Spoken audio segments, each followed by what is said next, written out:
direct from the web, it's Billy Masters Live.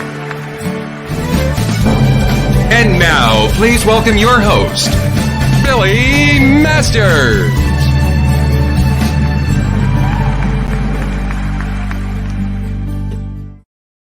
Okay, we're here. Hello, everybody. Welcome to Billy Masters Live. Can you hear me? Let's see. I think you can. Somebody give me a thumbs up if you can hear me, just so I know. Welcome to Billy Masters Live. I am your host, Billy Masters, although, not necessarily feeling like Billy Masters. So you know why? Don't adjust your television sets. I parted my hair, so it's going...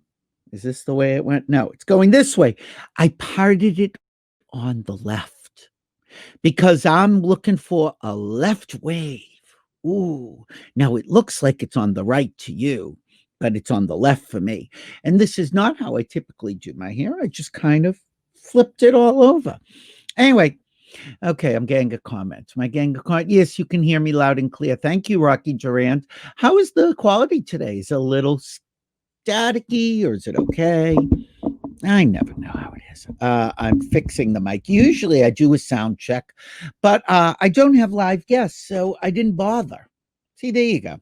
That's how you get it with that Billy Masters, the professionalism. And by the way, nobody has told me what the day is in case anybody would like to. Thank you, Monica.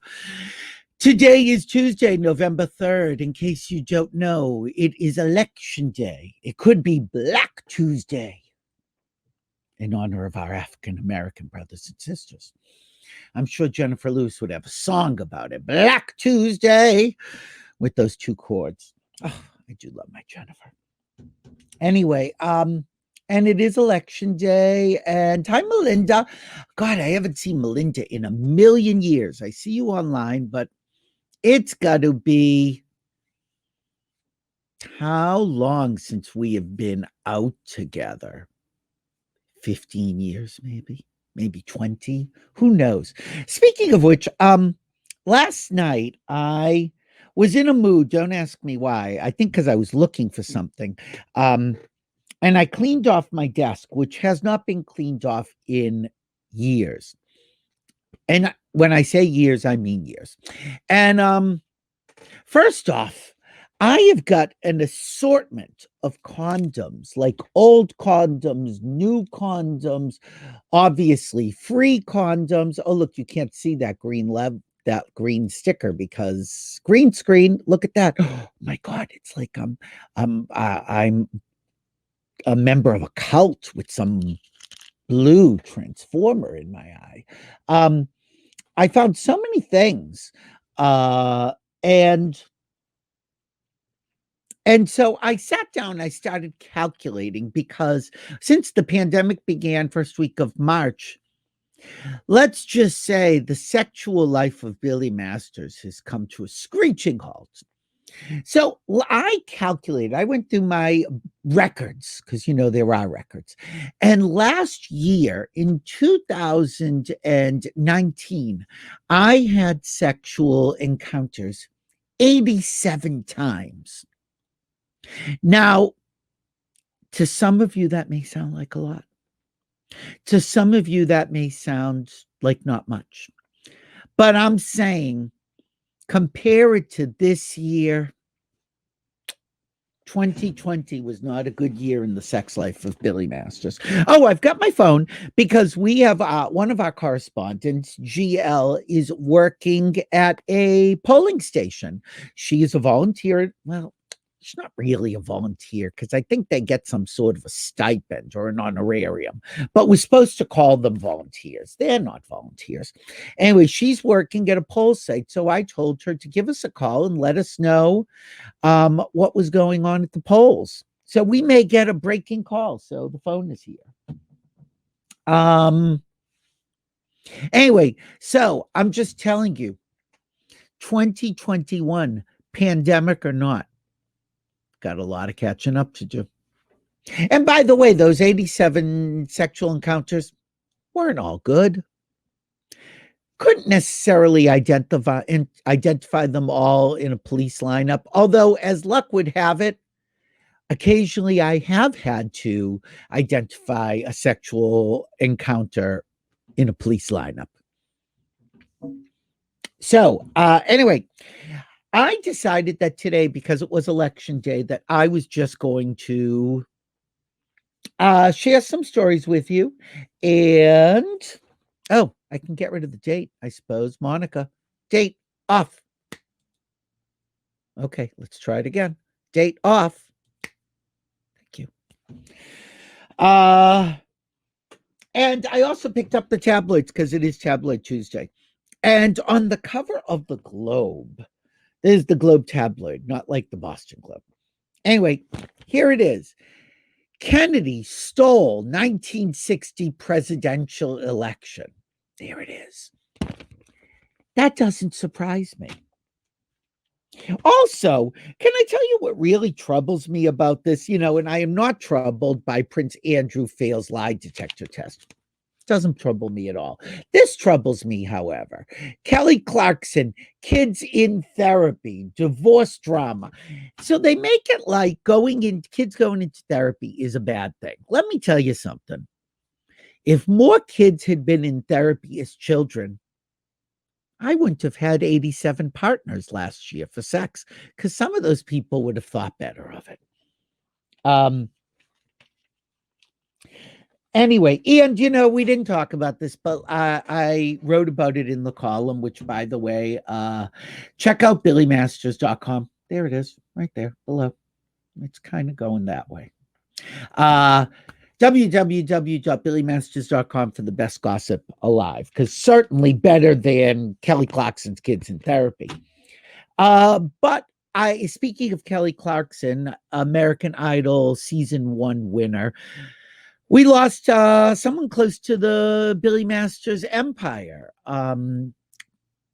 Everyone remembers Kelly and Justin, but number 3 was my good friend, the scrappy and very scrappy Nikki McKibbin. And oh God, I love my Nikki. Nikki was, there's good and bad. You can mention about everyone. White trash, certainly,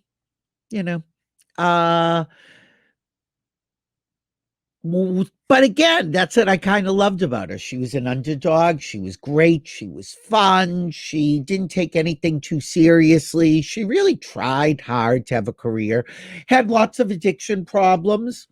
Had the cutest little son, Travis, who the last I saw of him did not turn out to be quite as cute an adult.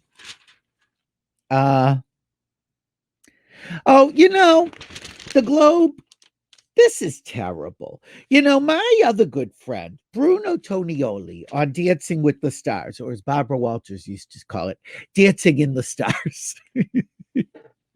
And people are surprised she has Alzheimer's and dementia. Dancing in the Stars. So my good friend, Bruno Tonioli, now let's just point out, Bruno isn't a kid anymore. He's still in decent shape, but right here on the inside cover of the Globe, Bruno Tonioli, gut check, right there. All right, so he's got a little bit of a stomach, but let me tell you something, people. He looks better shirtless than most of you. Not for nothing, somebody who has no gut at all, Larry David. Now, really, would you rather look like Bruno Tonioli or Larry David? Well, that's a toss-up, I have to say. Big Man, what is this? Oh, Bag Man. See, I can't see, don't mind me. Okay, so Kathy Lee Gifford's Today Show comeback on track, but Hoda and Jenna ain't happy. I do not believe that's happening. I believe that's a lie. So I will tell you what I think is the truth and what's not the truth. Martha Stewart and Gwyneth Paltrow's feud catches pals in crossfire. Look, when Martha Stewart releases a candle that smells like her vagina, then we'll talk. But that's an old shriveled up candle with no wick. Dolly and Elvis, how the queen of country fell for the king of rock. Maybe, maybe not. Tim Allen's son nailed for choking girlfriend. And they got the mugshot. You know what? What do I care about Tim Allen's son? Leave him alone. That's what I think. Michelle Phillips turning into a recluse. Oh, my good friend, Michelle Phillips from the Mamas and the Papas look. She looks a little bit like a cross between Sally Kirkland and Queen Elizabeth. Turning into a recluse. I asked Michelle to be on this show. Not today's show, but this show. Maybe she'll come on and tell us if she's a recluse. Maybe she's a recluse because she won't be on Billy Masters Live.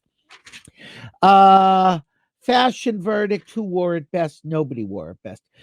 So, how Kennedy stole the White House. Chicago mob rigged the 1960 election. Look at that. Rigged it. Maybe they did. You know what I saw on eBay last night? Somebody is selling an autograph photo of JFK. That would be something, and it was a bargain. I think it was like $900 or something. And this guy also had a photo of Jackie Kennedy and the kids, which she autographed. And as you know, Jackie was very protective of those rotten kids. So I'm surprised that that's out there. But anyway, there are really, if you've got money, which I don't, but if you have money, go get a JFK autograph. New fears for Alan Alda, 84. Well, I believe he has something. What does he have? Parkinson's. He's got Parkinson's. I don't know. He looks good for 84, not for nothing. Here you go. Look at the picture. He could look worse at 84. I think he's fine. George got the okay. So George, I told you I was cleaning my desk. Okay, so, I don't know now if I can find it. Maybe I'll find it during the break. I got things here that I can show you. Prince Andrew back against the wall, flunks lie detector test. New links to pedophilia, Jeffrey Epstein ring are made public. Probably true. Severe menopause problems predict heart disease. Yeah, well, that doesn't affect my viewers. I know there's some women out there. Hi, Melinda. Matt Lauer hearing wedding bells. If he can get it, good luck to him. Miley Cyrus's dog electrocuted. Wow. Okay. This sounds like a good story. I'm going to need the glasses for this one.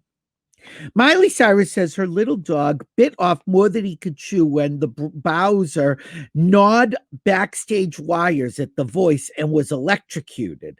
The pup is thriving and fine now, Miley says. It was touch and go. Let me tell you about Lily, little Lily Masters. So last week we had our first snow. We had about 6 inches. And, given this year's sexual turnout, I guess I can get a little excited over 6 inches. Anyway, so at some point in the night, my little dog Lily went out to pee in the backyard through the doggy door, which had been shoveled out. Apparently, the doggy door either jammed behind her or froze behind her or something behind her, and she couldn't get in. And this was after midnight. And the windows are all closed and the storm windows are closed. Everything is closed because it was 24 degrees. Nobody heard her. And so I usually take her out before I go to bed around 3 or so. Couldn't find her in the house. Anyway, panicky, running around, went outside, found my little dog under a shrub, basically waiting for death to come, and saved her, warmed her up. Oh my God, it was horrible.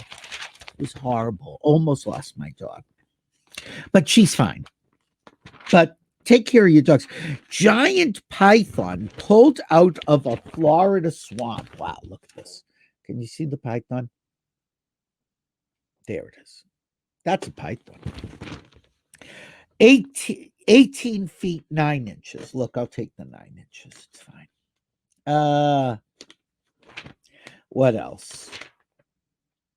Rumor Willis, rope-a-dope dilemma. What is the... Oh, yeah. So Rumor Willis poses for... What's his name? Was it Tyler Shields? Somebody. I want to say it was Tyler Shields, but I'm not sure. The photographer, I believe, it's not listing his name. So meanwhile, that means these are illegal running of the photos. So she does these little bondage pictures. Can you see them right there? There she has these little stars on her nipples. Anyway, and people are crazy. I'm like, look, it was a photo shoot. It's not like somebody went into her house and found her with a ball gag. Oh, I miss sex. Okay, that's really all that's in the Globe. You know what I think about the Globe? Goes in the trash. Okay, so I am going to share a video.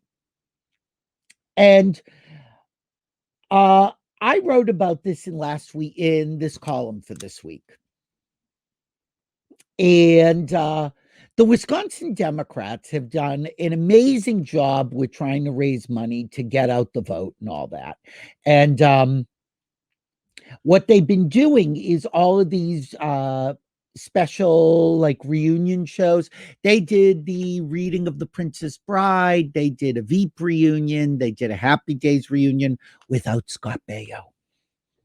But you know what I heard?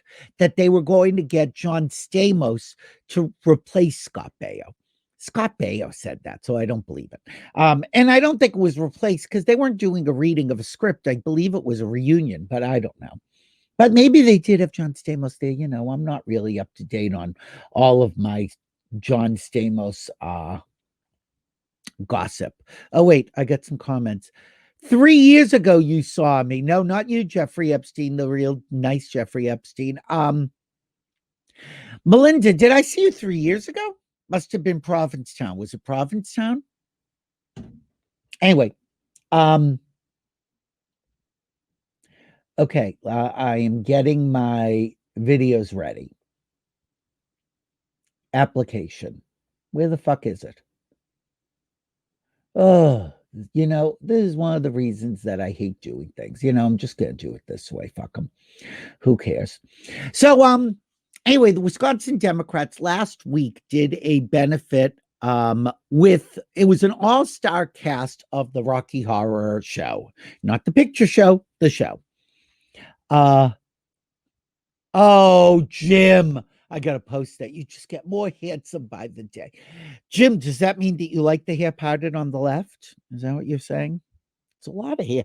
You know, people like, do you know, is that all your hair? Look, whose hair would it be? That's all, that is all my hair. This is it. This is, you know, I'm not fooling you people. That's it. Oh God, now it's a mess. Fuck it, who cares? But it's a lot of hair. Anyway, so they did the Rocky Horror Show, and Jim, I will take down. Oh, there you go. He likes the hair on this side. Oh, I wish I could fix it. What did I do? Okay, right there. It's fine. So anyway, they had Barry Bostwick singing Brad songs with Rachel Bloom, and they were all holding up signs like with funny messages. And Rachel Bloom held up one sign that said, "I'm sorry, I'm not Susan Sarandon," which is kind of cute.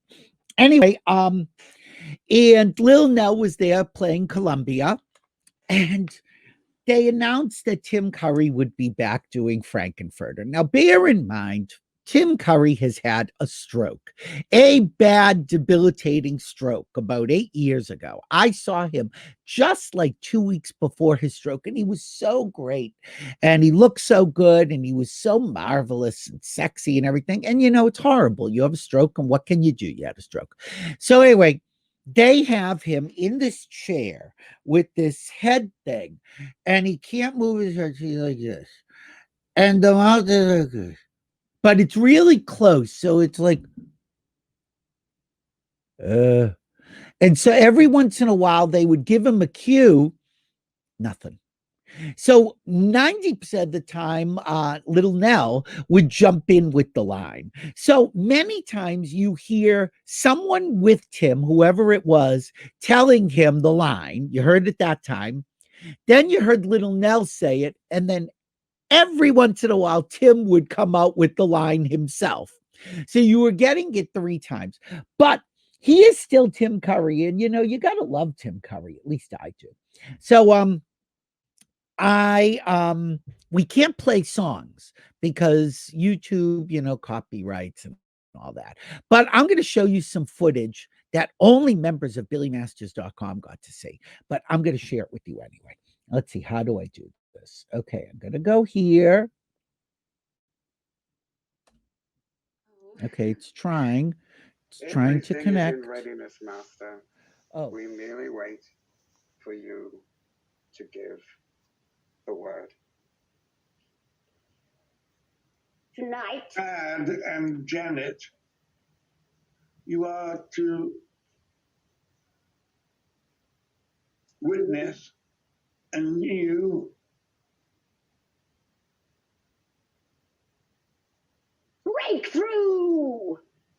breakthrough in chemical research. Thank you, Columbia. Darling. Don't call me darling. It sounds like we've been intimate. My Frank, we have. No, never. I'm not good at redheads. Treasure, you're outrageous. Just because they're here, you don't have to lie. Paradise will soon be Frank's. Oh, yes, please. Well, how wonderful for you. Yes. Frank, it was strange, don't you think? The way it happened, one of those quirks of fate, really. It was strange the way it happened. Mm. One of those quirks Mm. of fate. Really? One of those black moments when It everything looks like looks black. all the chips are down against you. Yes. Your back's against the wall. You're panicked. You're trapped. There's no way out, and even if there were, it would probably be a one-way ticket to nowhere. The bottom of the bay. Huh. And then suddenly, go ahead. You get a break, riffraff. Carry on. all the pieces fit into place. What a sucker you've been. What a fool! Frank, the answer was there all the time. It took a small accident. Accident. An accident! An accident. What did you discover, Master?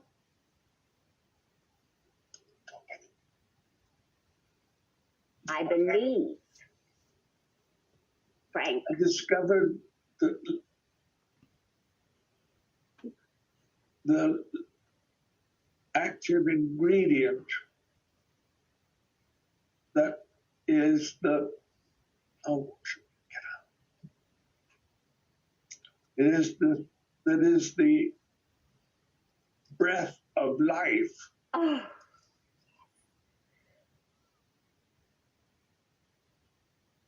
You have that knowledge, Frank. I do. I have that knowledge. Mm-hmm. I hold the key to life and death. Yes. You see, Janet,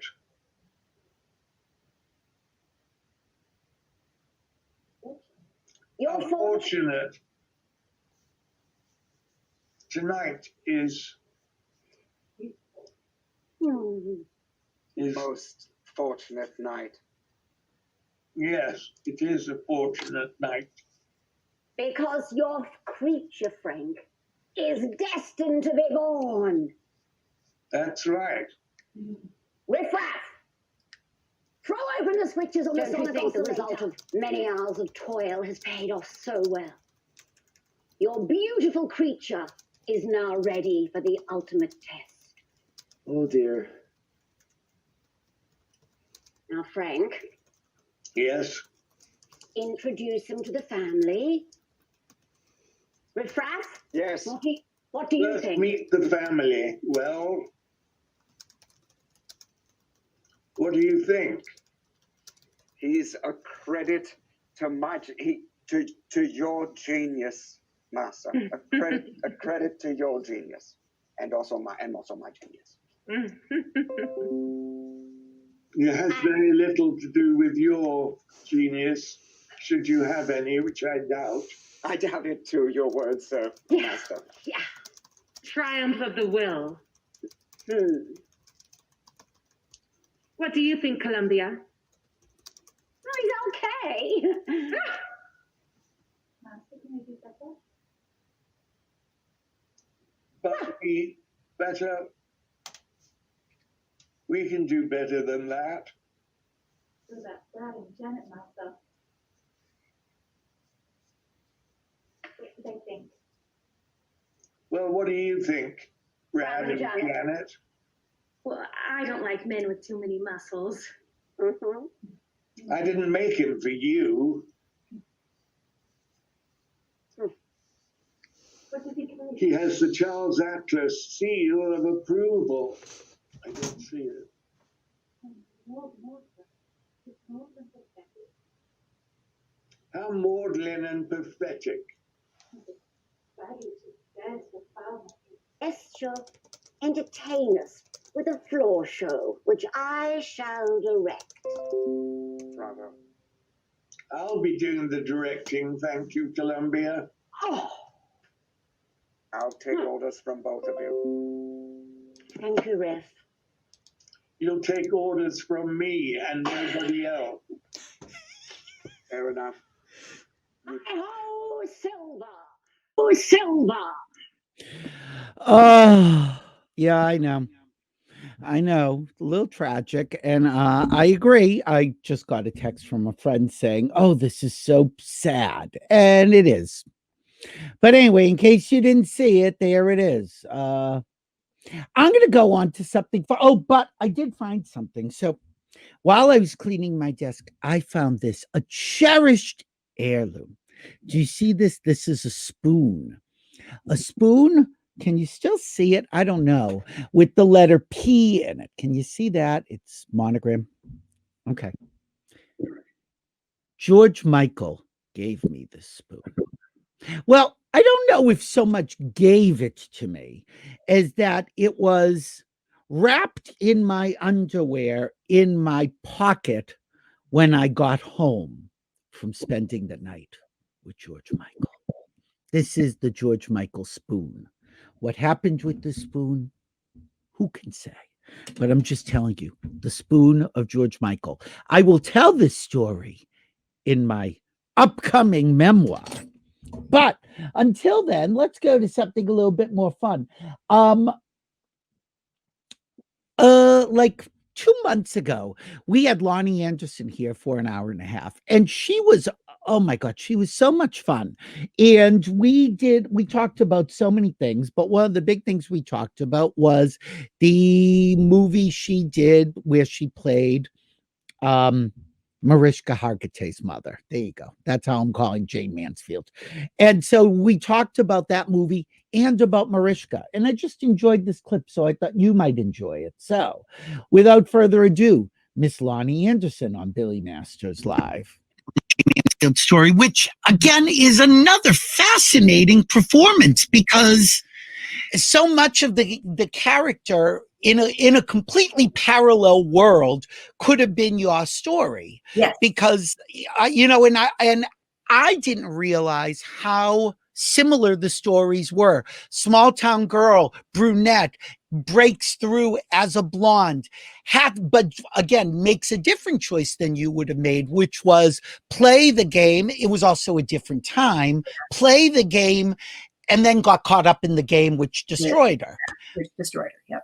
It's almost could have been a cautionary tale for Loni Anderson. And at the time, did you really look at it that way?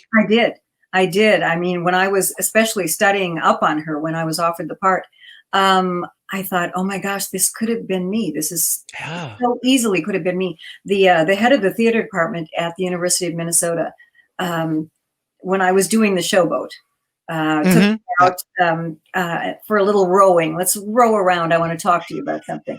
And Doc Whiting, his name was, and he said to me, because I was doing that dumb blonde wig role, the first, and he said to me, I just want to talk to you about, I think you're going to go places, and I worry that you'll end up like Marilyn Monroe. Actually had this discussion. And he said, and I just want you not to get caught up in it. I want you to just hang on to who you are and don't let anyone use you or let it get away from you in any way. And it was a very sweet, fatherly, and head of the theater department talk that I'll always remember. But, you know, one thing you don't mention, and I'm curious if it happened to you, none of these stories have somebody trying to grab your breasts or make a move on you or whatever. Was that happening, or did you put it out there that that's not happening, so don't even bother? Here is what I always thought. I had my speech ready, you know, and I was ready to I was physically fit, and I thought I was going to have to fight somebody off sometime. And I was just ready, you know, and it never happened. And so are you wondering what's wrong with me that nobody wants? Yeah, like I'm not appealing. And so I asked Hugh Wilson, who, of course, the genius who created WKRP. I told him this. Well, nobody, because Jan was talking about all the casting couch mishaps, Jan Smithers, who played Bailey Quarters. And I'm thinking, well, nobody ever said that to me or did that to me, you know? I'd be a little insulted. Yeah, I am kind of. And so, and I was ready. And so I said to Hugh, what's the deal? What? And he said, there's no in your eyes. Wow. What? And so he even wrote it into one of the WKRPs where I say something about Herb Tarr, like I'm talking to Johnny. And I said, do you know what he said to me? That my lips say no, but there's yes in my eyes. Do you see yes anywhere in there? It says, nope. so it was a discussion that we had. Hugh sometimes used what we were talking about and put it in the show. As good shows do. Yeah. And so I guess I just gave off no. Yeah.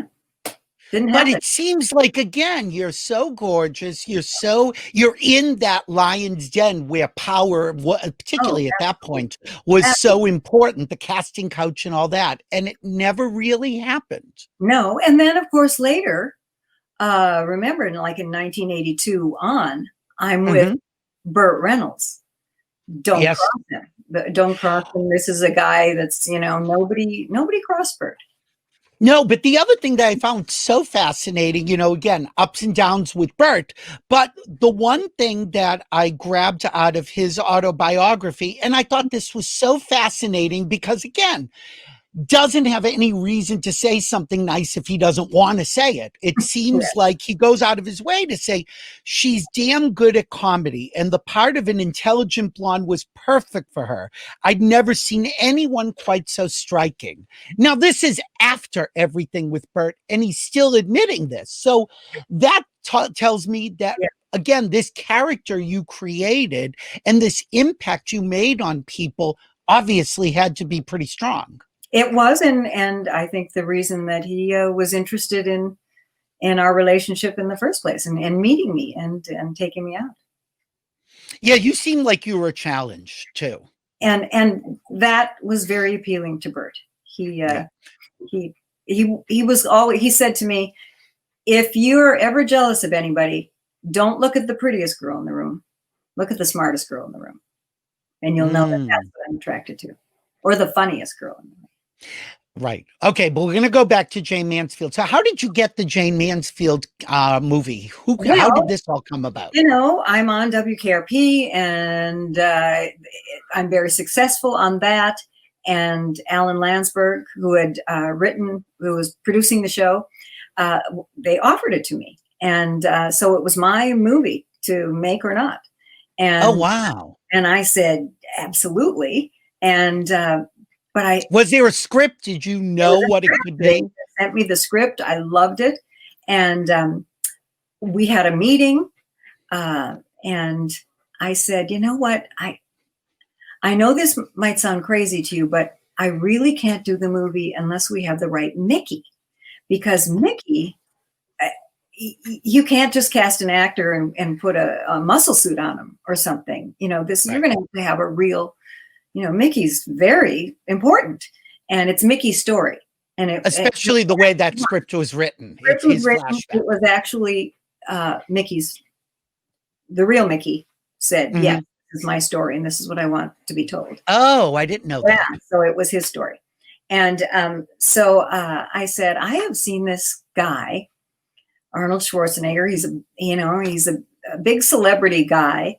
But I think he keeps talking about wanting to be an actor. And I would really like to meet with him and have all of us meet with him. Because to me, unless we have somebody like Arnold or Arnold, this movie just can't be made.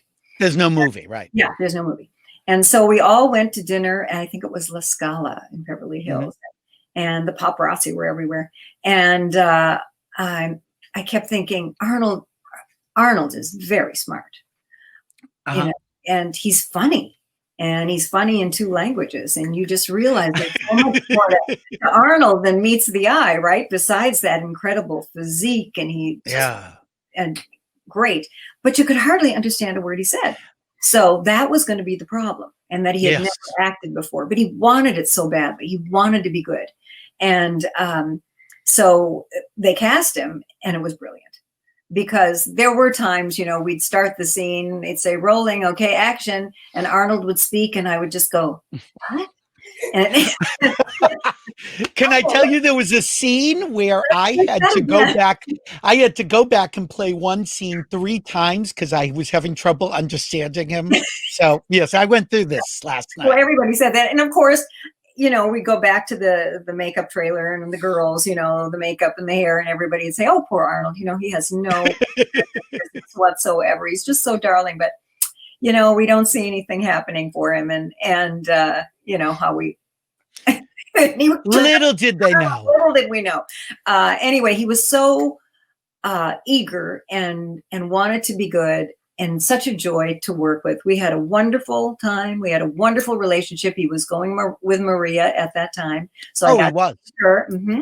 And what an incredible experience. And as I said, we had a scene in it. It's the fighting and making love scene. And Arnold, not being an actor, was having trouble with the script. The dialogue was too stilted.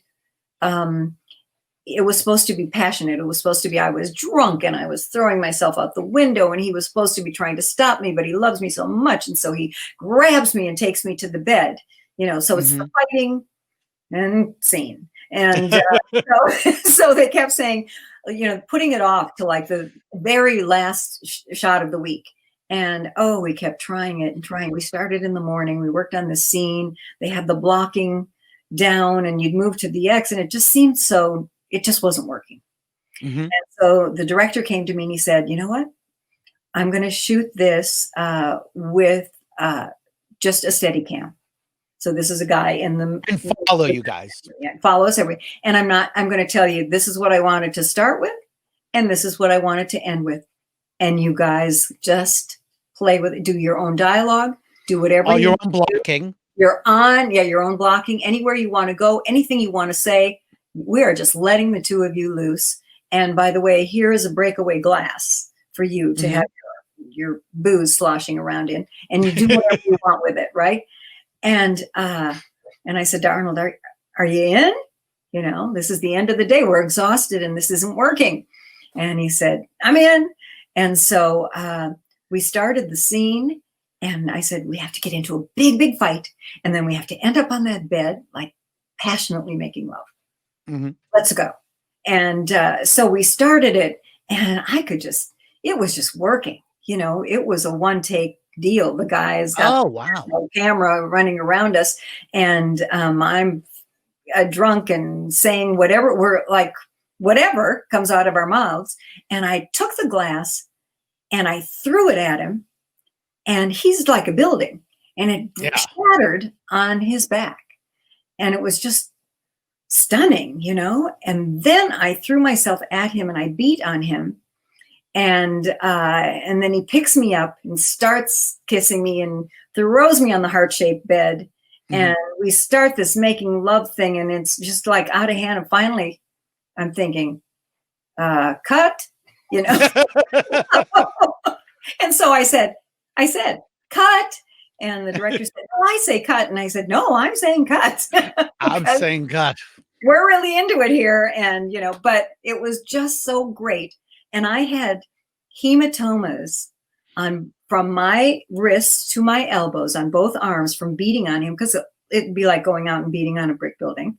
Yeah. And Arnold was so upset, and he was holding ice on my arms. And we went to the motorhome, and he was just like taking care of me and saying he was sorry, but it ended up to be so incredibly fabulous. And the whole crew came to my motorhome, and we all had a glass of champagne that Arnold had sent in, and toasted the fact that everybody had worked so hard for that scene too.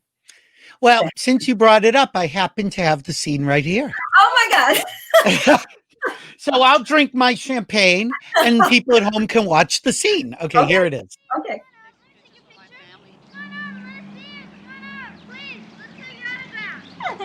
What the hell are you doing? They just want to see me. Or they see too much. Get your hands off me, you big ape. Those are my fans. They love me. Stop it! Oh, now that we're married, my big man wants it all to himself. Don't you understand? You're looking like a sideshow out there. I'm a sideshow. You're the one who lifts weights. You think that's a class act? Oh, now I know. It's the vodka talking. Don't you dare walk away from me. Are you crazy? Don't you see how ridiculous you look out there posing with your nightgown on for the tourists? You don't own me. They love me. They want to see me. They're my public. Well, then sell tickets. Why don't you? Popcorn, the whole works. Just like our wedding. Look who's talking.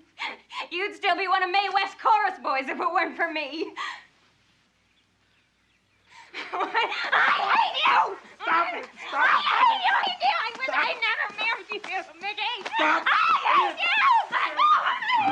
Stop it! No! Listen to me, Jane! Listen to me! I love you! I love you! How many people, how many times do I have to tell you? I love you. Don't you understand that? I love you. Mickey, I can't help it.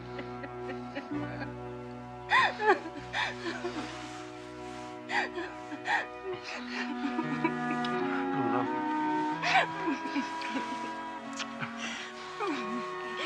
Let's argue like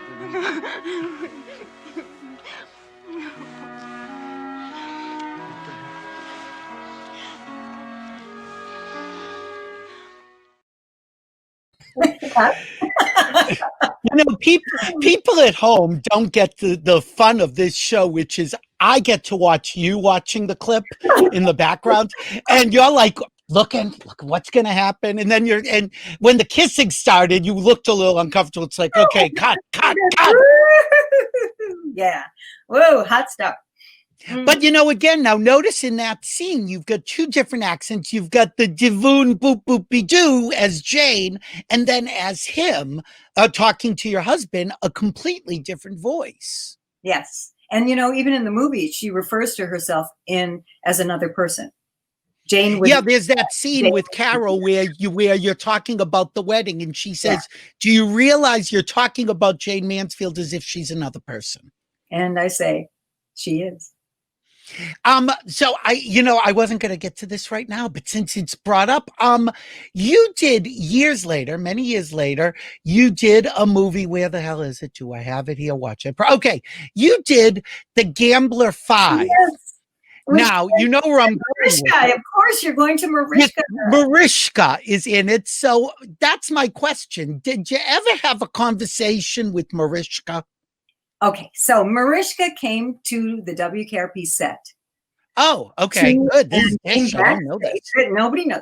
And to meet me, she and my daughter were in the same sorority, even though they're a few years apart. My daughter's a little younger. Oh, but you know, there's a whole, you know, with how things are interwoven.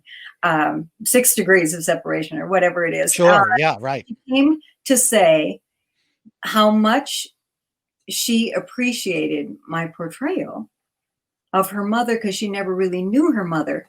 So she was so young. Her vision of her mother would be me. And because Mickey met with Arnold, but he did. Mickey would not meet with me. He said that it was too close. It would have been too upsetting for him. Wow. So yeah. So was he on the set? Did he have a watch? No, he just never.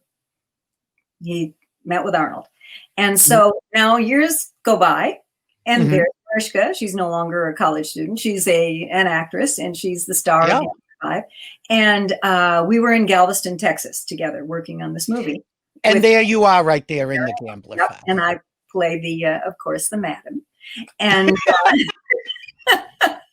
so Marishka and I, she teases, and she's got a great sense of humor, and she was so adorable. And she turned to me in a scene if we went up or we didn't, whatever happened, and she'd turn to me and say, "Mother, where were you when I needed you?" So we had the whole back and forth going on about me playing her mother. And then one day she said to me, "I have a surprise for you. And I want you to stand right there." And then she turned to the door, and in walked Mickey and his wife.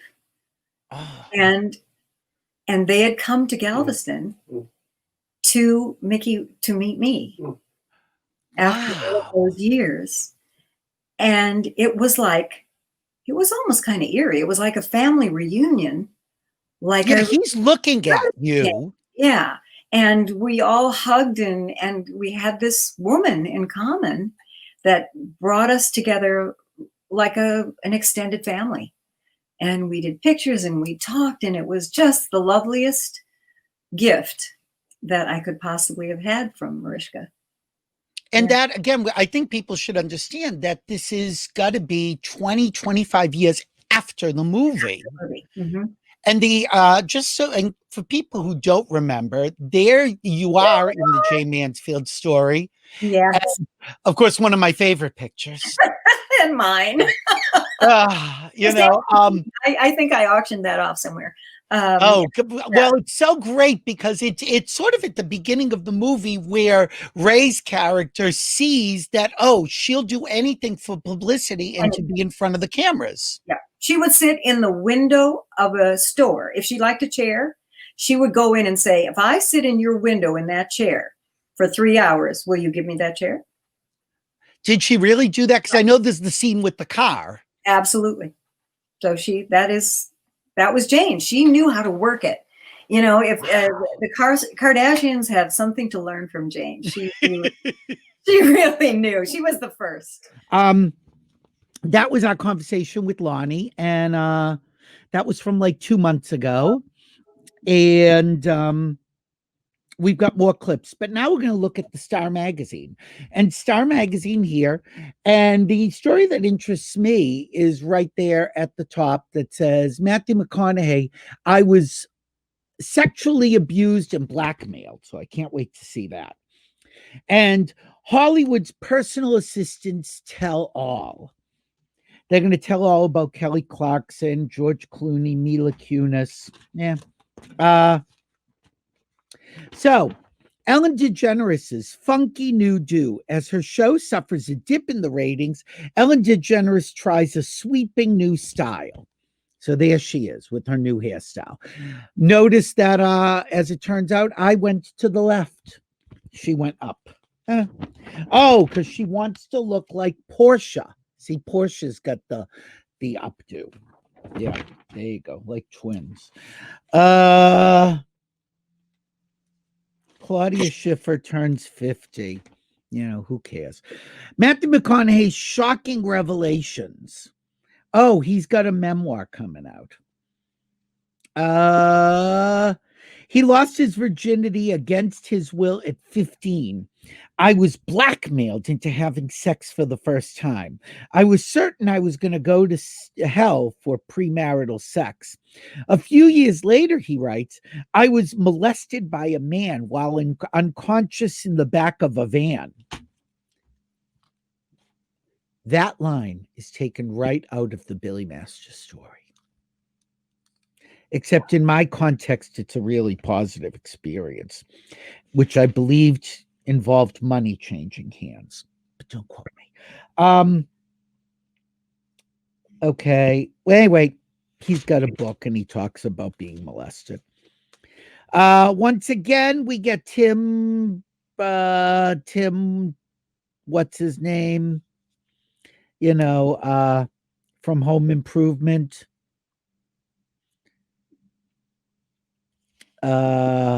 His son getting arrested. Who cares? I'm looking. There's a lot of garbage in here. People, so far, I don't think you should buy this week's tabloids. Oh, look at this.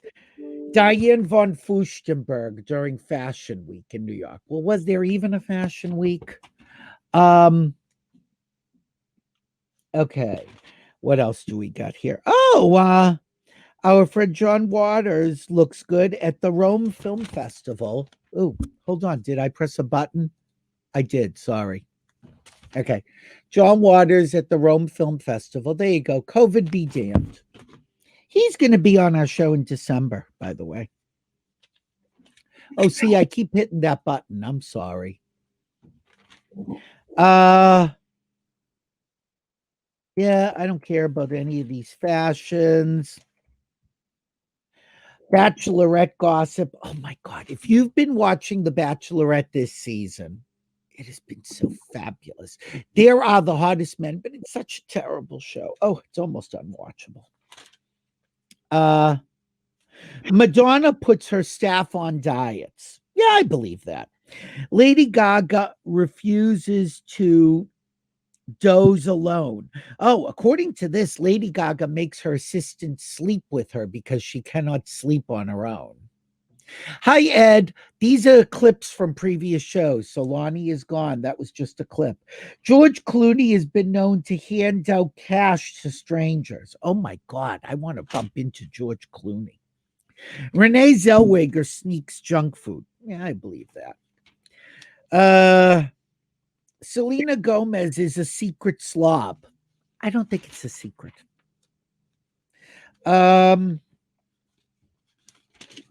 No, I'm not seeing anything here I really care about. The kids, the Jolie Pitt kids. As you know, I say kids are off limits. Okay, the Star, piece of garbage. I don't care about anything that's in the Star. So now it's time for another clip. One of my favorite shows recently was I put together a very special, once in a lifetime reunion.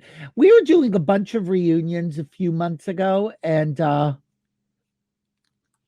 I did a whole show about naked boys singing, and which was great. We had the creators and the writers and some of the original stars and the choreographer.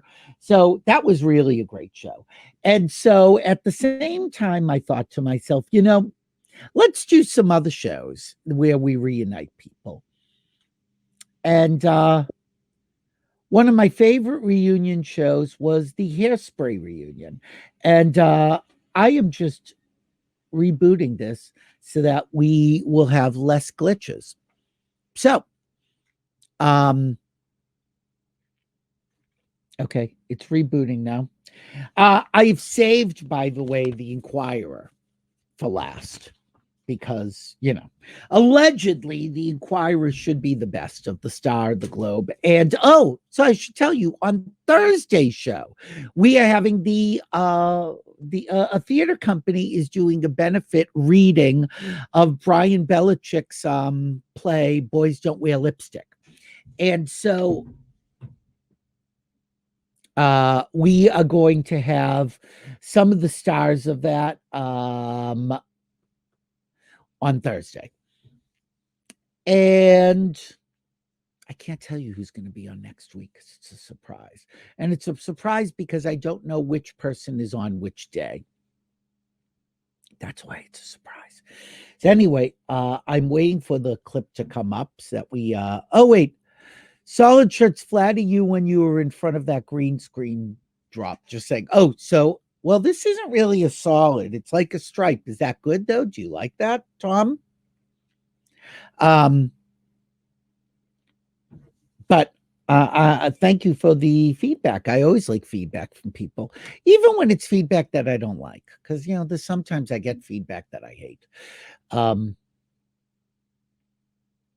Okay, the second computer with the clips has rebooted, and we are getting the clip ready.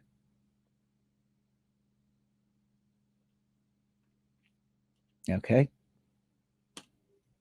Oh, but while we're getting it ready, let me show you a clip because, I never get tired of it. Today is election day. So I would just like to show you what I predicted about a year and a half ago. It was spring of 2019. I was on the take in Boston, and I was asked at that point, I would just like to point out once again, Joe Biden had not even declared. And yet, this was my prediction. Take a look. All right, so who are you picking for the presidential race? You looking at Pete Buttigieg as the future? Well, first off, we're all talking about Joe Biden. He hasn't even declared yet. Yeah. So, but he's still the front runner. And I think that Biden, Camilla, I think that could be a really... Kamala Harris. Kamala. Yeah, whatever. Potato, potato. I think those two. Oh, my God. Was it sounding sputtery on your end as well? Because it did sound sputtery here. Let's play it one last time. So who are you picking for the presidential race? You looking at Pete Buttigieg as the future? Well, first off, we're all talking about Joe Biden. He hasn't even declared yet. Yeah. So, but he's still the front runner. And I think that Biden, Camilla, I think that could be a really... Kamala Harris. Kamala. Yeah, whatever. Potato, potato. Camilla. I think those two. Camilla. I just would like to point out that I call her Camilla for no real good reason, except I think that it annoys her. But I like her, even though I call her Camilla. Okay, the other computer is up, so we are getting the clip ready. Okay, good.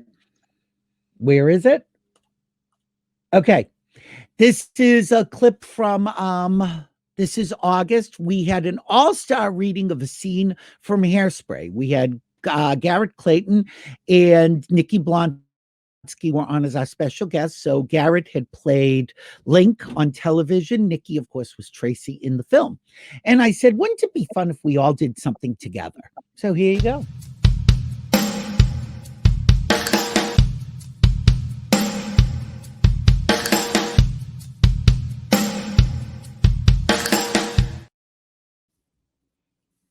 Okay, backlot, where we left off with everyone meeting and greeting. Motormouth Mabel. Oh, hold on. I got to get ready. Okay, Motormouth Mabel enters the room. There's platters of tunes and food on the table. What else would you expect from Miss Motormouth Mabel? Yeah. Mama, I brought home some friends. For the love of music, come on in. Well, if it isn't the ever sparking Sir Link Larkin. Always nice to see you, Miss Motormouth. I'm Penny Lou Pingleton, and I'm very pleased and scared to be here.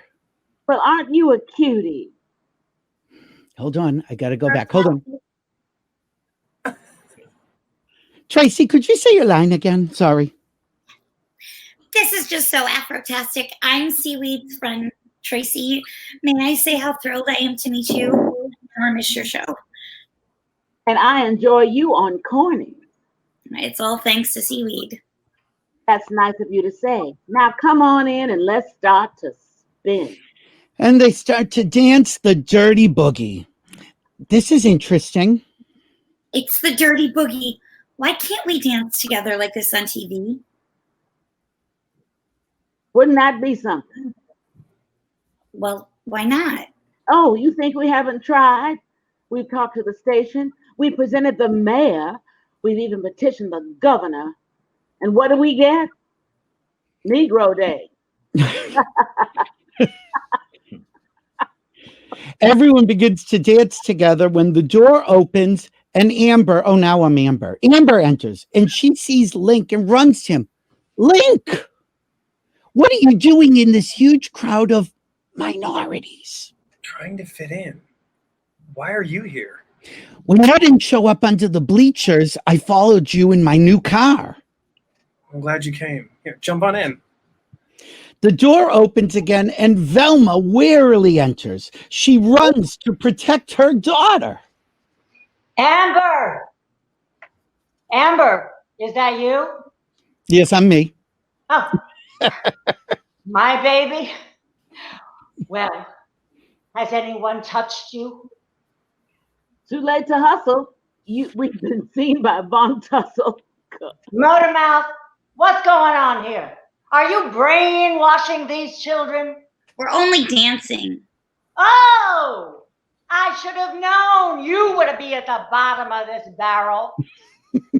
The door opens again, and now Edna, carrying a takeout bag, enters. Tracy? Oh, that was you I saw. Wilbur! Come on, it was the kids I seen. Mama, what are you doing here? I had a sudden craving for chicken and waffles, so we drove up to Ruby's Takeout across the way. Hello, everyone. I'm Tracy's mom. Oh! So you're what spawned that? Excuse me? I guess you two are living proof that the watermelon doesn't fall far from the vine. Tracy, be a dear and hold Mommy's waffles. Edna advances towards Velma when the door opens and Wilbur comes in. All right, a party. Anyone for chicken and waffles? If we get any more white people in here, we'll be a suburb. Motormouth, I will deal with you later. Amber, let's get back to the right side of the tracks if the cars are still there. Velma holds the door open for Amber. Let's go, Link. Amber, you're being rude to these people. Amber, come. Link, come. Amber, go. Amber is dumbstruck and then forces, whatever happened to the spiceless, spineless boy I fell in love with? Mother, come. With pleasure. And they're gone. Edna. I didn't care for them. Are all white people like that? No, just most. Oh, I know how we can start changing things. If kids saw us all dancing together on TV, they'd realize that we're not so different after all. You saying that you and Link would be willing to dance with us on Negro Day? Oh, Tracy. No, we're not dancing on Negro Day. You're going to crash White Day. White Day is every day. You got to be more specific. It's Mother-Daughter Day on the show. How's that for a specific thing? Miss Motormouth, you work for the station. They could never turn you and Little Inez away. And once the two of you break the barrier, we'll all be free to dance on TV. That thinking's downright revolutionary. We'll set off sparks like Rosa Parks. Hold it, children. Think it through. What if they call the cops? Then we'll walk off the show together. There's Link and me, and I'm sure we can get others. No dancers, no show. This daughter of yours is a pistol. We've always taught her to do what's right and give correct change. Wait, hey, Tracy, you can't. They'll fire you for sure. If I'm the only one. But if it's all of us. Whoa, no, I can't. I'm sorry. Look, I like these people, but whether or not they dance on TV won't get me a recording contract. I'm not like you. You've got brains and personality and talent. Me? The Miss Hairspray contest is my one chance to be seen nationwide. I'm not throwing away my shot. You don't think segregation is wrong? Sure. I guess. But why is it my problem? Come on. I'm leaving, and you should too. Link, you and me together. I was just starting, Link. Me too. But I don't know. It's getting too complicated. And then there's Amber. Sorry, little darling. Link makes a beeline out the door. Tracy is lost. I'm sorry, Tracy. Edna gently comforts Tracy. Oh, Mama, how could I think that Link Larkin would ever care about someone like me? And why wouldn't he? You're a beautiful girl. And it's just, boys are not the brightest thing. Still, you give him time. I'm sure he'll figure out he's crazy about you. You have to say that to my mother. I'm more than your mother. I'm a woman in love. We know stuff. But Tracy, is he right? Should you be risking your career? I never would have gotten on the show without seaweed. This is payback time. That's my girl. Okay, so this is how it's going to go tomorrow. Everyone bring your mothers. And daughters. And meet us around the corner from the studio and make signs. And put words on them. Miss Motormouth, you and little Inez will walk in first. Me and Mom will be right behind you. Excuse me? They'll never be able to shove them out the door with us blocking it. Tracy, I'm sorry, but no one said anything about my having to appear on television. I'm sorry, but I simply cannot appear on TV at my present weight. What's weight got to do with it? Ain't nobody ever tossed this sofa to the curb for being too comfortable. Oh, but Miss Motocross, you're a celebrity. While I am a simple housewife of indeterminate girth. The bigger the girth, the more your worth. Mr. Turnblad, you don't mind that the missus here is an ample American, do you? Not at all. I think of her as prime real estate. Now you're singing to the choir. And scene. Mark, I know I've got to run, but thank you for doing this. Do you want to say anything before I get rid of I want you? to say hi to all these people. What a surprise. Hey, Mark. Hello. You got everybody here. And we'll introduce everyone. So Charlotte Crossley did it on national tour. And did you go to Broadway too? You did? Okay. Chester Gregory was Seaweed on Broadway, correct, Chester? Yes. And on the road. Yeah. And 3 weeks, but mostly Broadway, 2.5 years. Yeah. Garrett, of course, television. Nikki, film. Linda Hart, original Velma. Did you do it on the road too at some point, Linda? I'm sorry, did I what? Did you do it on the road as well? No, Just not Broadway. Hairspray. Oh, well, that's in Seattle, I suppose that counts. And Bruce Yeah. Valanche, of course, Broadway and national tour. And of course, from where all Hairspray streams, Mr. Mark Shaman, composer, co-lyricist, and actor. Oh, and we're all harlots. Yeah, that's right. We've got 2 harlots here. I love these people, but I have to go. Billy. Poor Marky, I'm sorry. I know this was me. Don't worry. Thank you. Hi, Thank you everybody. for playing, Mark. I love you. We'll keep talking. I have to go. Bye, sweetheart. We'll talk again later. Don't worry. Bye, honey. Bye. So, by the way, I just for people wondering, I voted. As I say, vote early, vote often. We're not going to know anything tonight. So just, calm down. Everybody just relax. And because no matter what happens, it's going to be terrible. Okay.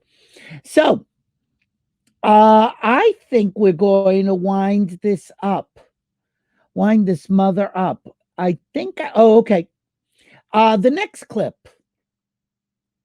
I love this woman. And I don't say that lightly, but I do say it often. There are a few people I love more than Miss Marilyn Maye.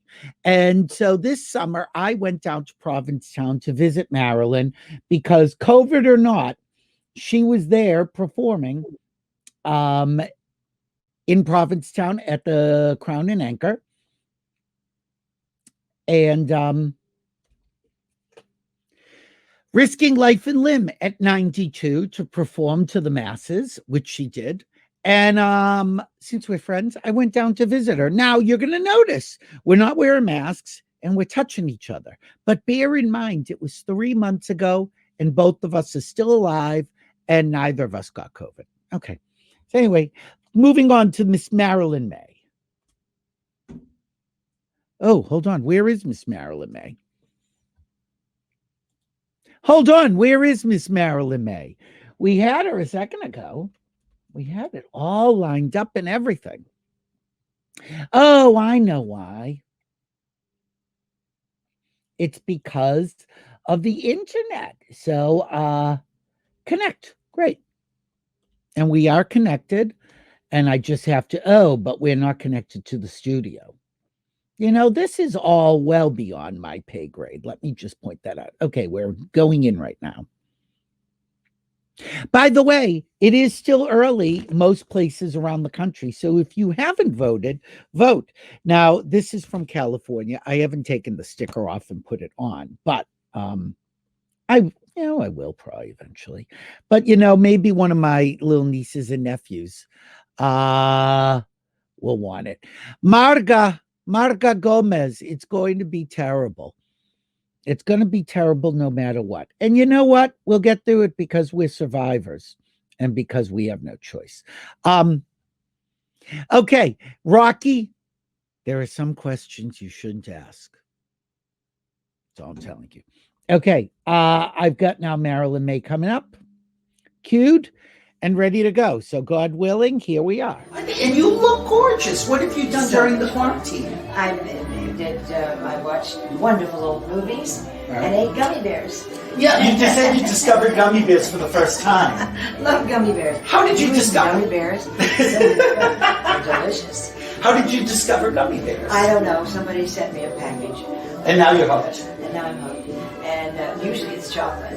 And there's a wonderful fudge place here that has almond bar. Mm-hmm. And I do love almond bar. Right. Chocolate with nuts, with almonds. And but then that was always my choice. But now gummy bears is a close second. Branching out at 92.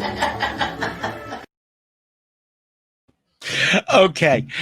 You're going to notice a couple things. First off, there was a show going on outside the hotel room.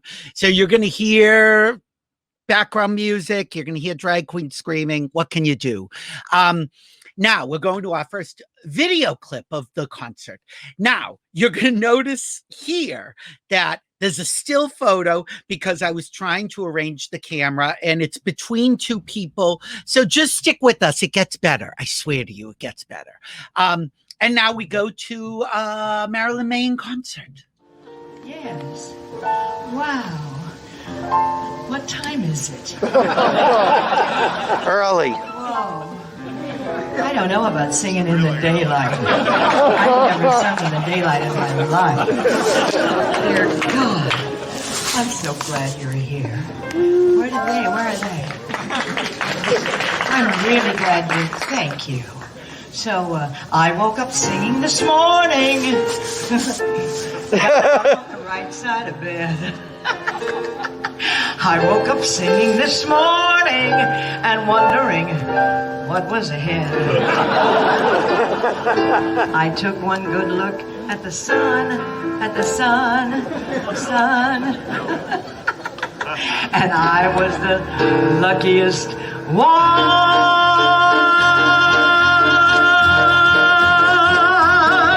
It's a most unusual day. I keep throwing my worries away. As an old native born California would say, it's a most unusual day. There's a most unusual sky. Not a sign of a cloud passing by. And if I want to sing, throw my heart in the ring. It's a most unusual day. There are people meeting people. There is sunshine everywhere. There are people greeting people and a feeling of spring in the air. It's a most unusual time. Yes, I keep feeling my temperature climb. If my heart won't behave in the usual way, well, there's only one thing thing to say. It's a most unusual day. There are people meeting people. There is sunshine. And we didn't tell you, did we? There are people greeting people. And a feeling of spring in the air. Well, I want to sing and declare. It's a most unusual time. I keep feeling my temperature climb. If my heart won't behave in the usual way, well, there's only one thing to say. It's a most unusual. So let's toast the unusual. It's a most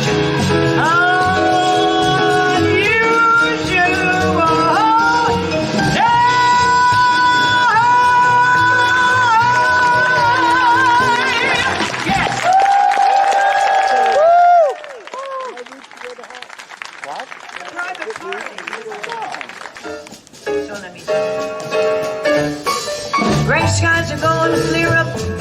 Put on a happy face. Brush off the clouds and cheer up. Put on a happy face. Take off the gloomy mask of tragedy. It's not your style. You'll look so good that you'll be glad you decided to smile. Pick out a pleasant outlook. Stick out that noble chin. Wipe off that full of doubt look. Slap on a happy grin.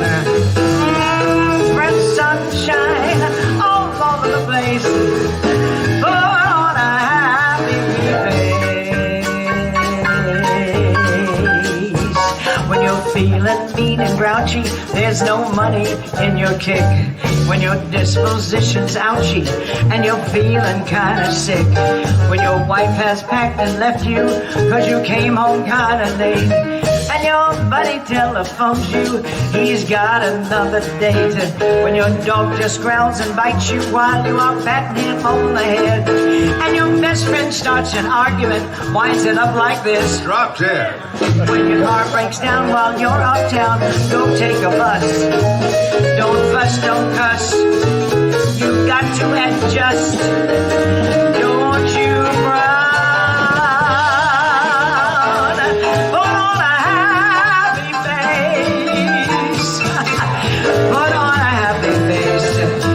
You are feeling cross and vigorous, don't start to whine.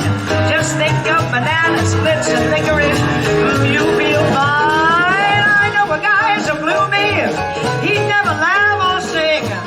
He wouldn't listen to me, and now he's a mean old thing.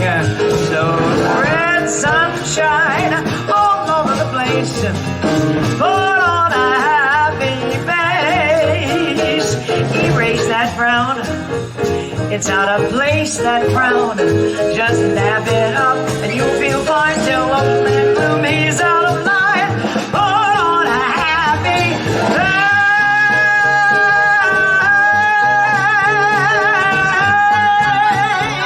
face. She didn't dip it, wow. Just dab it up and you'll feel fine. Till old man Gloomy's out of line. Put on a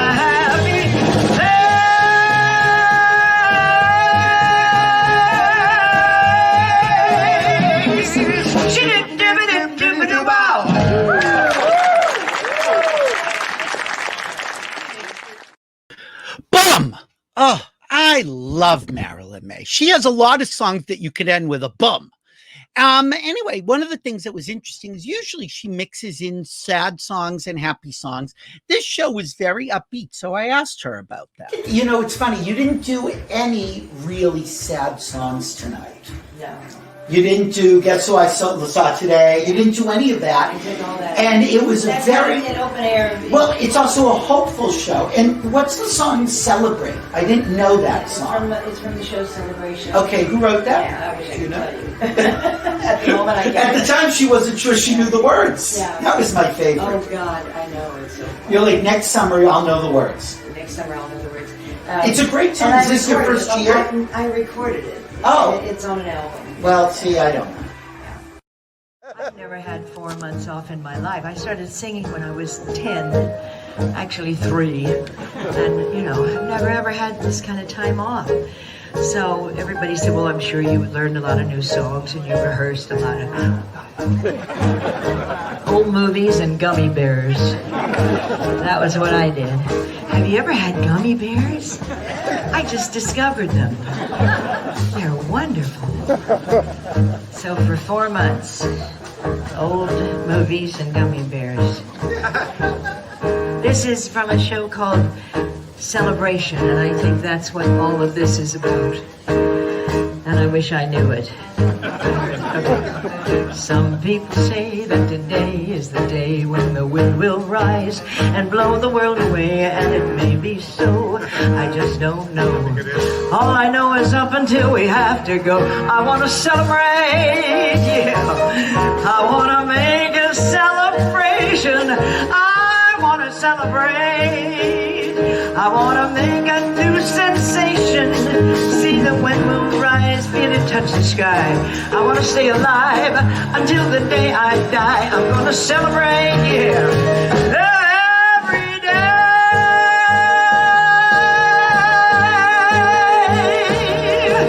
Some people say that tonight is the night when the bird will fly and eat away the night, and it may be so. I just don't know. All I know is up until we have to go, I'm going to celebrate. I'm going to celebrate. I'm going to make a new sensation. Make them celebrate. See the blazing fire, drain the cup of wine. It's my desire to make the sun shine. I'm going to celebrate.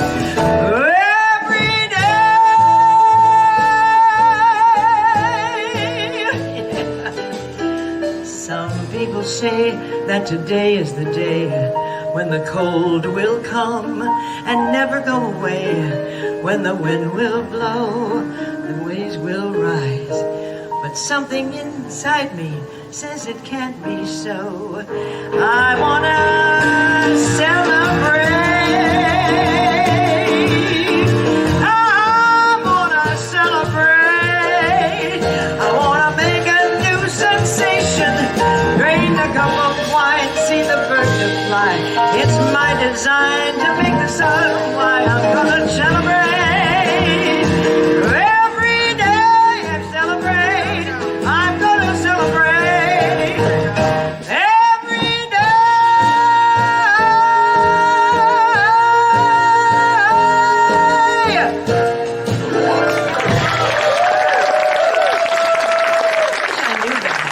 We're gonna love it next year. We're just gonna love it. Oh, I love Miss Marilyn Maye. Anyway, okay. So now let's look at the Inquirer. I'm going to put on my glasses for this. Hello. I know there's glare. And Kenny doesn't like the glasses, but that's how it goes. You can't make everyone happy. All right, COVID vaccine, everything you need to know. There isn't one. That's what you need to know. Battered Ben is wasting away. Wow. Ben Affleck looks really skinny. Look at this. Can you see this?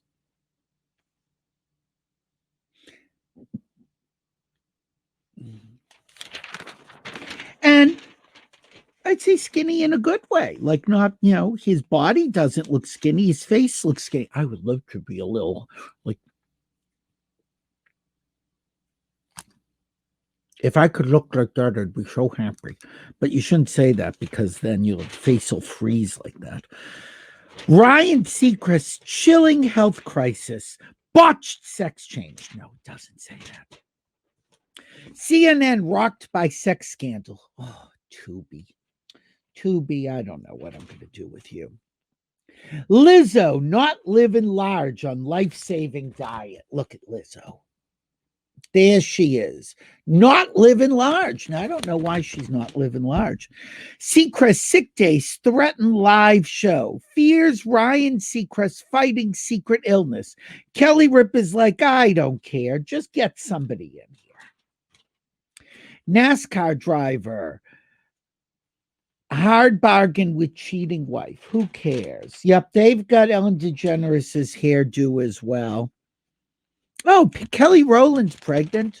She looks good. Look at that. Can you see? There's Kelly Rowland pregnant. Lisa Marie's message to her lost boy. Yeah, okay. Shaka refuses to duo with Ariana ever again. I'm not going to do a song with no heifer. The 67-year-old 10-time Grammy winner sneered about the possibility of a project with the 27-year-old problem hitmaker. The two worked together in 2019 on the song Nobody for the Charlie's Angels soundtrack, but the experience evidently hit a sour note with Shaka. When asked, Shaka shockingly said, "Fuck her. She's good on her own. I don't want to sing with another woman. I ain't got nothing to say with any woman."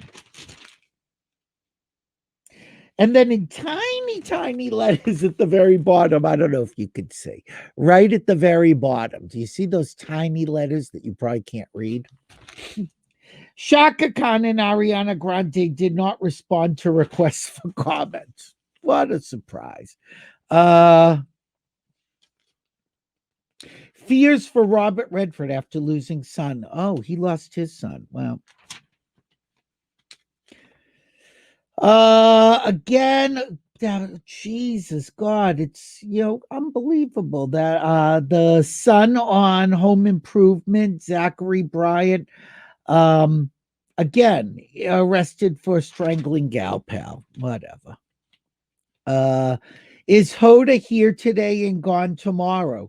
Fears Jenna and Savannah are pushing Hoda out. Now, in the last thing, we heard that Kathy Lee was coming back and pushing Hoda out. So, whatever.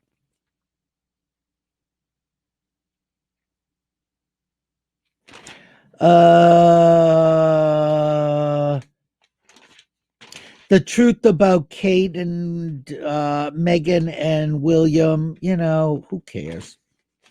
Well, I don't want to say who cares because we're going to have a royal expert on next week who is going to be talking to us about Meghan and Harry.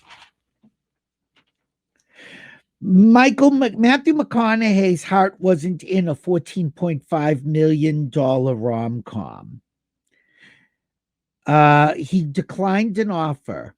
If I couldn't do what I wanted, I wasn't going to do what I did, no matter the price. Whatever. Is there anything else? I'm thinking the tabloids are not worth buying this week. No. Oh, a page of Drew Barrymore's fashions. There you go. Nope. You know what I say about this? Trash. All trash. Okay. I'm going to show one more clip. And it's recent. We've done a lot of shows, but one show has gone viral. Look, I have to put on the glasses because, again, Nana is really old. I am at Mark Centroff. It took us, oh God, 4 months to get Lainie Kazan and Michele Lee together. And they talked about the whole situation with Seesaw.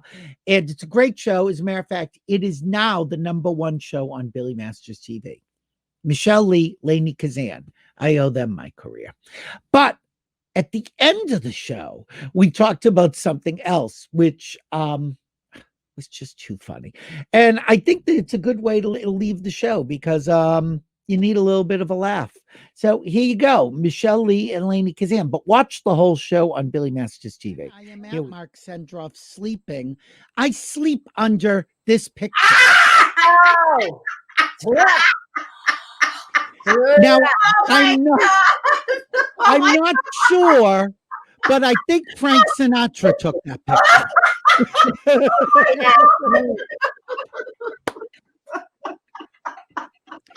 And picture again. I want to see that picture again. I want to see it.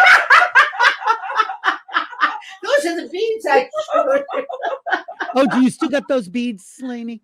There you go.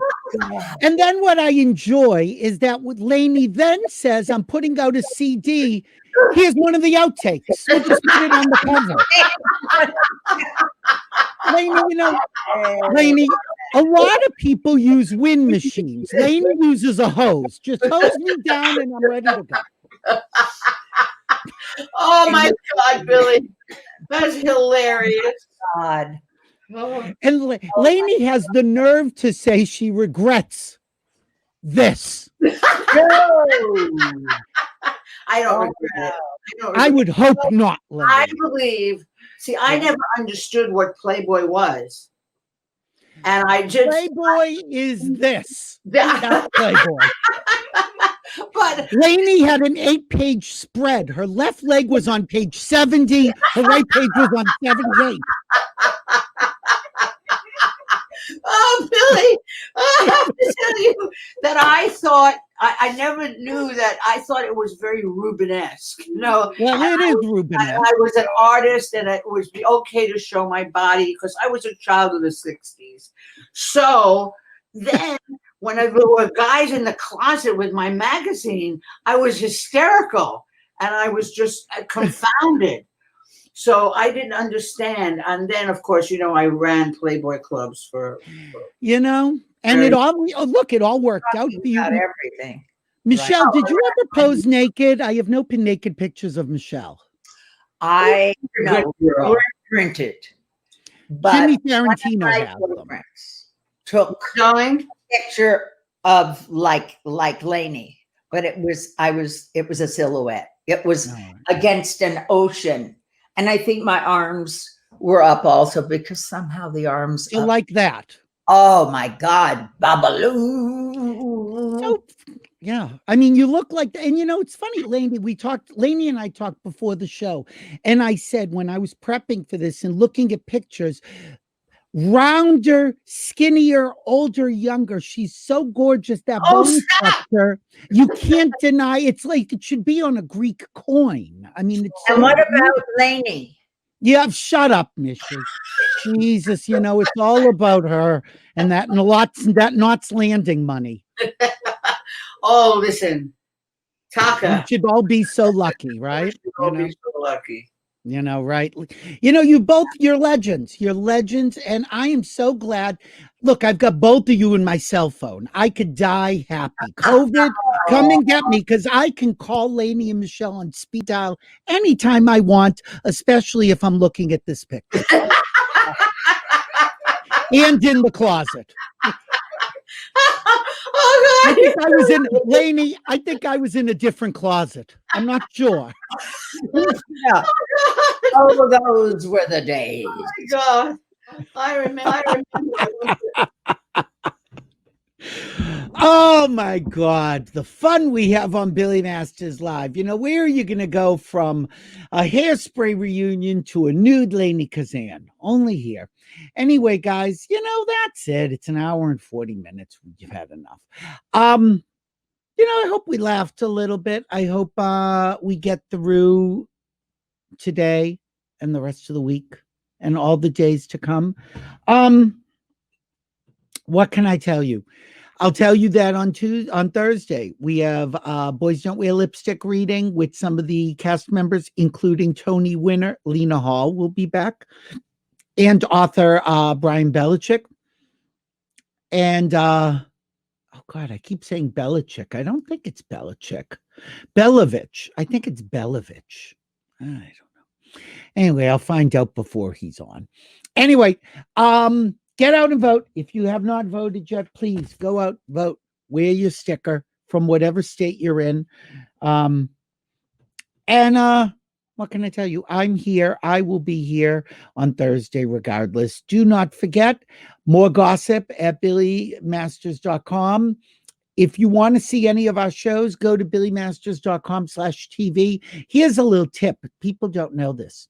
If you go to billymasters.tv, you'll get there too.